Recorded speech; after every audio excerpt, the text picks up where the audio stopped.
ଶ୍ରୀରାମ ମନ୍ଦିର ନିର୍ମାଣର 1 ବର୍ଷ ପୂର୍ତ୍ତି। ଅମ୍ବାଦଳାରେ ରାମଲଲାଙ୍କ ପାଇଁ ଶୋଭାଯାତ୍ରା। ଅଯୋଧ୍ୟାର ଭଗବାନ ଶ୍ରୀରାମ ମନ୍ଦିରର ପବିତ୍ର ଶୁଭ ଲୋକାର୍ପଣର ସ୍ମୃତି ଅବସରରେ ଅମ୍ବାଦଳା ଅଞ୍ଚଳରେ ଏକ ଭକ୍ତିଭାବପୂର୍ଣ୍ଣ କାର୍ଯ୍ୟକ୍ରମ ଅନୁଷ୍ଠିତ ହୋଇଯାଇଛି।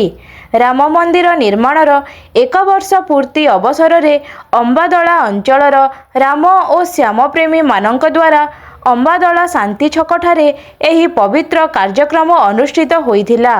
ଶ୍ରୀରାମଙ୍କ ବିଗ୍ରହ ପୂଜା ହୋମ, ଯଜ୍ଞ, ଶୋଭାଯାତ୍ରା ସହ ସନ୍ଧ୍ୟା ସମୟରେ ଭଜନ ସନ୍ଧ୍ୟା କାର୍ଯ୍ୟକ୍ରମ ଅନୁଷ୍ଠିତ ହୋଇଥିବା ବେଳେ ଅଞ୍ଚଳରେ ଏକ ପ୍ରକାର ଆଧ୍ୟାତ୍ମିକ ପରିବେଶ ସୃଷ୍ଟି ହୋଇଥିଲା। ସକାଳ 8ଟା ସମୟରୁ ପୂଜା ଓ ହୋମ କାର୍ଯ୍ୟକ୍ରମ ଅନୁଷ୍ଠିତ ହୋଇଥିବା ବେଳେ ମଧ୍ୟାହ୍ନ ସମୟରେ ପ୍ରସାଦ ସେବନ ବ୍ୟବସ୍ଥା କରାଯାଇଥିଲା। ହଜାର ହଜାର ସଂଖ୍ୟାରେ ଶ୍ରୀରାମପ୍ରେମୀ ପୁରୁଷ ଓ ମହିଳାମାନେ ଶାନ୍ତି ଛକଠାରୁ ଏକ ଶୋଭାଯାତ୍ରାରେ ବାହାରି ଅମ୍ବାଦଳ ସହର ପରିକ୍ରମା କରିଥିଲେ।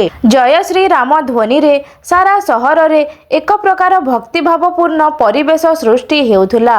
ସନ୍ଧ୍ୟା ସମୟରେ ସୁଦୂର ଛତିଶଗଡ଼ ରାଜ୍ୟରୁ ଆସିଥିବା କଳାକାରମାନଙ୍କ ଦ୍ୱାରା ଭଜନ ସନ୍ଧ୍ୟା କାର୍ଯ୍ୟକ୍ରମ ଅନୁଷ୍ଠିତ ହୋଇଥିବା ବେଳେ ଅଞ୍ଚଳର ହଜାର ହଜାର ସଂଖ୍ୟାରେ ଶ୍ରଦ୍ଧାଳୁ ଉପସ୍ଥିତ ରହିଥିଲେ।